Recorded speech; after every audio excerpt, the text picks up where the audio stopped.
দেখা তো মনে হইতাছে 6-7 বছরের কোনো বাচ্চা। নিউজটা নিয়ে নি মনে কি?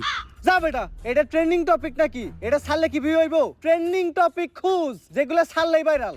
তাইলে ভাই কন্টেন্ট ক্রিয়েটর শিবন মিয়া আছে না, ও নাকি ওর মায়েরে ভাত দেয় না, কিন্তু বিরিয়ানি দেয় 3 বেলা।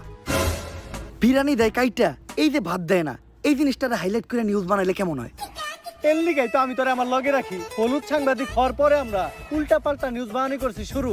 এখন থেকে আমি তোর শিষ্য, তুই আমার গুরু। তাইলে চলেন ভাই আগে এই নিউজটাই বানাই।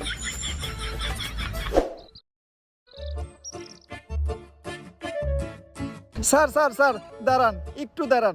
স্যার, আপনি করে দেখে মনে হইতেছে আপনারা মিডিয়ার লোক। আমার ছোট্ট একটা বোন মাদ্রাসায় পড়ে, বয়স মাত্র 13। এক জানোয়ারের বাচ্চায় ওরে দর্শন করছে, কিন্তু কোনো বিচার পাইতাছি না। মিডিয়াই তো এই দেশের সব থেকে বড় শক্তি। স্যার, আপনারা এই বিষয়টা নিয়ে একটা নিউজ করেন, যাতে আমি আর আমার বোন ন্যায্য বিচারটা পাই। আরে বেটা, এটা কি কোনো বিষয়? দর্শন তো এই দেশে প্রতিদিনই